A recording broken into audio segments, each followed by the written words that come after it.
Jake Dennis, we're sat here in what looks like a very empty warehouse, and that is because everything from Andretti is on its way to Valencia because things are starting to get real. The pre-season test comes up soon. You must be ready. You must be eager to get back into that Gen 3, into the new Gen 3 Evo car. Yeah, I'm definitely eager. I think that everyone's had their off season now, and I think we're all ready to get going again. I think it was a needed off season, especially how we sort of finished things towards the end of the last year. So excited to get going. As you said, it's a very empty workshop right now. Everything's on its way to Valencia. Just doing our final preparations for it as we speak, and looking forward to getting going. You're here for a sim day, and we hear a lot of talk about sim stuff, and obviously you do a lot of sim stuff with Red Bull as well, so you're very much familiar with a sim. What does a sim day look like when you're preparing to go pre-season testing? Because it's all very familiar, but I guess quite new at the same time with the changes in the Gen 3 Evo car. Yeah, I don't think many drivers really enjoy a simulator day. We're used to driving the cars in real life, and obviously in the virtual world it's very different. You don't quite have the fear factor, you don't quite have the sensation of speed, so you miss certain elements. But the technology nowadays, the software, what we have on the simulators really correlates quite well, especially if you're, say, new to the software or new to Formula E. It's a great way to really get up to speed of what changes does what to the software.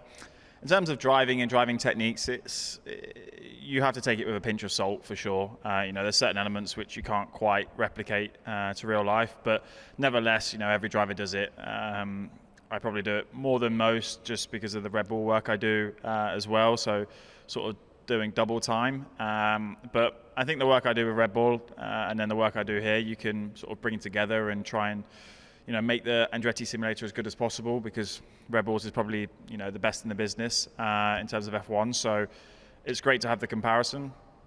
But obviously the Gen 3 Evo car is going to be a step for next year. So we're just trying to understand the four-wheel drive as much as possible. And the best way to do that is through the simulator right now, when we don't have the luxury of doing unlimited laps in real life.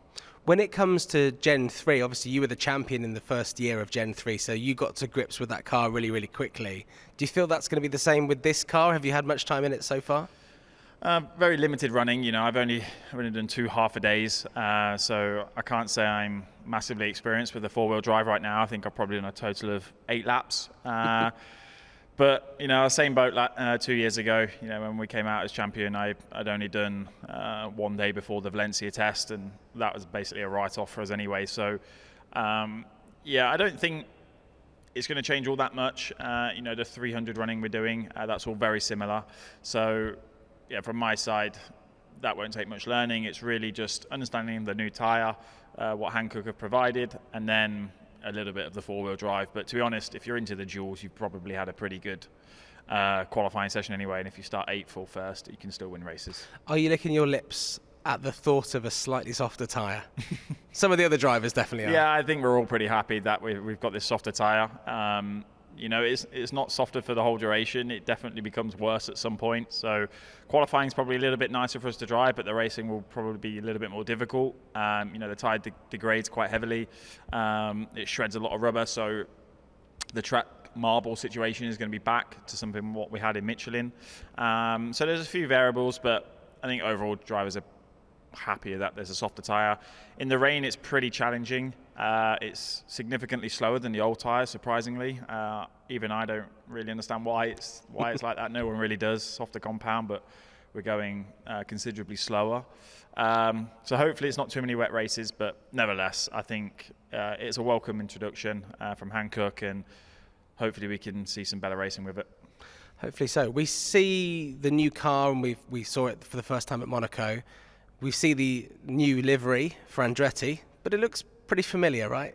Yeah, I think, we haven't really changed the livery all that much. There wasn't really too much to bring to the table in terms of our side, so we decided to keep it the same. The big change, of course, is the number. You've gone back to 27. Yeah, gone back to 27. Obviously, didn't like the number 1 anyway, so... What do you make of Pascal Wehrlein choosing the number 1? Obviously, it's the sort of champion's privilege, isn't it? I mean, exactly.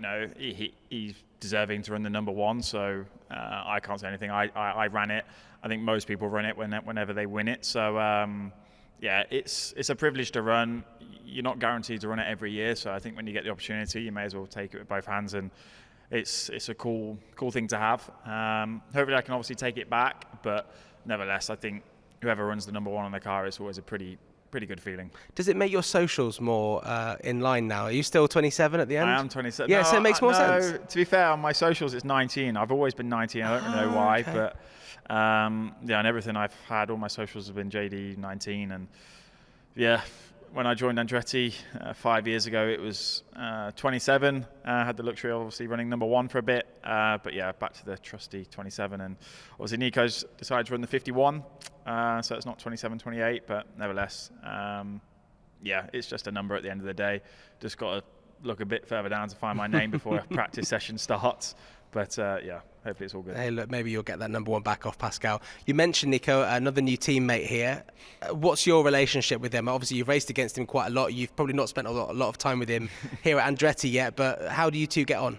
Yeah, I mean, Nico's one of the soundest guys on the grid. I had a pretty good relationship with him back in the Audi days when I worked for Audi in GT3, and then we crossed paths in DTM when I was with Aston Martin. So, you know, he's a world-class driver. He's had a really good career. He's obviously a little bit more experienced in terms of like older, raced a few more categories, but I think his, you know, input here will be valuable. You know, it's another new teammate for us, or for myself, which is, I wouldn't say ideal. You know, it would be nice to have some stability soon through the garage. But you know, this is my fifth teammate in 5 years, so hopefully Nico will stay, but we'll see what happens. But nevertheless, you know, he's a great guy. You know, he's got a nice family around him. He's got his kid, which will come to a couple of races, and yeah, looking forward to spending more time with him.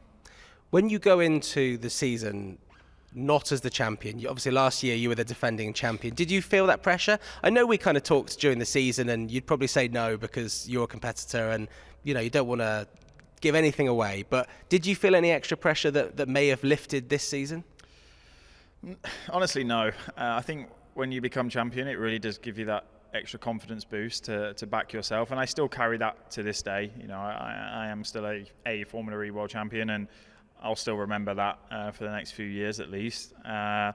So yeah, no extra pressure from last year. I think this year is just like any other. You know, I'm going to try and win as many races as possible and obviously try and come out as champion. But from my side, I'm just going to try and enjoy it, bring the consistency back as what we had in season 9. I think that's one thing what we all want to try and achieve through Andretti, and not have these, you know, massive highs where we can win races by 13 seconds and then the next day qualify 18th. So we need to iron out those situations, and everyone's working super hard to do that. We see actually Ferrari in Formula 1 do that. While everyone's talking about Max versus Lando, Ferrari are very quietly just getting two cars high up in the points and getting up there. Obviously, you are the Red Bull, one of the Red Bull sim drivers, and you're supporting Max and Sergio when they're racing out wherever they are. Yeah. Are they getting you to practice going slightly wide on corners and do some defensive lines to see if they can make sure that those are down, or is that not part of your job? We don't try and mess around with that, but that whole situation inside of obviously Formula 1 right now is very messy. Even I don't fully understand what the rule is. Obviously Max has been penalised from Mexico, which probably was over the limit, to be honest. So you'll probably see a slightly different Max for the next few races, and probably a little bit more fair going into the final 3 rounds. But yeah, as you said, Ferrari are doing a great job. You know, they've won the last 2 races. They were dominant in Austin. They were obviously good in Mexico. So I would say, honestly, it's probably unrealistic that we'll win the Constructors. So it'd be interesting to see who comes out on top between Ferrari and McLaren. As a driver, would you like there to be some more clarity in the rules and regulations when it comes to what we've seen? Yeah, I think from FE side, it's quite straightforward. You know, if you do what was happening in Formula 1, you generally just get penalised straight away, and we don't have too many of these situations because the track layouts don't really allow it. But you know, I think in the F1, I think the drivers are a little bit more clued up than what the outside person is. You know, they have meetings on this, they have drivers briefings, and I think most of them understand what is allowed and what isn't. But I think, yeah, just the inconsistency of who pushed who off the track is always a bit of a challenging one to read. Who was ahead at the corner? So, yeah, from my side, it's never great to seeing 2 cars fly off the track, and then if one car was ahead by an inch, then it's okay. It's a bit like VAR, isn't it? Yeah, going exactly, back and yeah. saying, okay, that car is slightly ahead, so it's fine. That seems what it's like at the moment. And I think it's good that they were strict in Mexico to try and peg it back a little bit for Sao Paulo, because you've got a few corners there which can easily happen. T4 there is going to be a big one with this who's ahead at Apex. So I'm just looking forward to a good fight. Lando's driving incredibly well. Carlos and Charles are obviously going to sort of just be no risk, full risk. The Sainz move, what he did on Max was clearly a high risk dive bomb, but sort of knows Max is fine for the championship, and it's nice to be in those situations sometimes. You've had a lot of change in your life over the closed season. I know obviously you've still been racing and everything, but moving to Monaco, I'm allowed to say that, right? Yes. As long as I don't say your address. That's a big change for a driver. Obviously, we have a lot of drivers on the Formula E grid who live there, so I don't know whether you'll be hanging out with some... Yeah, for sure. Well, I mean, I never know if the rivalries kind of take place off the track as well, but it must be... it is a huge change for you to be there and to go into this new season having just moved. Yeah, it's a big lifestyle change. I've lived in the UK for the past 29 years. Bar COVID, where I was in Munich for like 6 months. So from my side, it's a big thing. Bringing my girlfriend over, the dog. Fully living in an apartment now. It's a welcome change. It's obviously going to be a little bit more difficult doing the sim prep, coming back to Banbury and then going off to do the races. But rather than just driving an hour and a half down the road. But you can fly your private jet into like London Oxford Airport, whatever it's called these days. I can assure you that. But yeah, from my side, I'm really enjoying it at the moment. Obviously the weather is so good down in the south of France, and I think just a healthier lifestyle, a more focused lifestyle, and probably be a bit easier to switch between like a race week and a non-race week.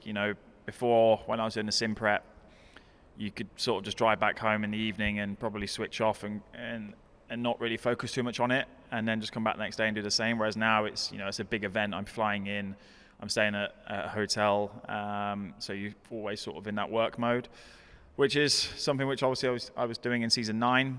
So I'm hoping it has a benefit in that aspect as well. But yeah, thoroughly enjoying it right now. But to be honest, I haven't spent all that much time there yet, and obviously the race season's about to start. So I think it'll be more my girlfriend, which has the luxury of the weather. Other than the expensive golf, everything's good. Yes, obviously the expensive golf. I haven't played too much. Pretty expensive, right? In Monaco? Everything's expensive over there, but I haven't played too much. I've been back and forth here, and obviously building the apartment, of getting all the furniture, a few IKEA trips running there. And is there an IKEA? It's probably Nice, right? It's not Monaco. Yes. I was going to say, there's no IKEA in Monaco. There's no IKEA in Monaco. We've got 2 races in Monaco in season 11, which is obviously brand new, and it's the only single-seater championship. In fact, probably the only thing that does two dates in Monaco. Mm-hmm. Is there now a temptation that if you do have a negative experience in Monaco that you go full Kimi Räikkönen and go and find your private yacht in the marina? I'd have to rent one for the day, or just walk on some that's a Jake Dennis thing to do, right? Yeah, I'd probably just walk onto a random one and maybe do it that way. But yeah, to be honest, I'm not a massive fan of the double header in Monaco. To be honest, I think it loses the spark of who the Monaco winner is. I understand why they've done it, but yeah, from my side, I don't think it was necessary. I think Monaco is such a great event already. It's a long day. We're fitting in 2 practice sessions, a qualifying and a race, all before like 3 o'clock. And then to do that now twice is going to be tough for not just the drivers, but the engineers, mentally, physically. And who's the winner of Monaco? Unless whoever does it wins twice, who's the winner? So, I mean, it's a change which obviously I can't control, but I generally prefer just the one-day event in Monaco. What do you make of the 8-week gap that we've got? I know it's one of those things with Formula E where some races do fall through. I know you want to spend more time at home, but it's not really ideal, is it? It's not ideal. I think everyone wants to see a bit of consistency through this championship, but I understand the limitations what Formula E face with the whole parties changing and stuff like this. Any race can easily get pulled at the last minute, and obviously that's what's happened. I think they tried real hard to find a replacement, but we've got this 8-week gap. I think some of the drivers which are doing maybe a 2 or 3 programs will welcome it. But from my side, it's just a chance to obviously keep training, working on the golf, and I'll make a couple of visits here for sure. So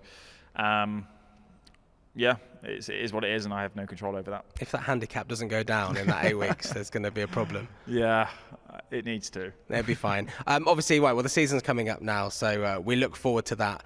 When you are looking at the season right now, how long have you now been training? We're a week out from Valencia. How long have you been training for in full kind of race mode? Yeah, I think the past sort of 2.5 months I've been really ramping up my fitness and just nutrition.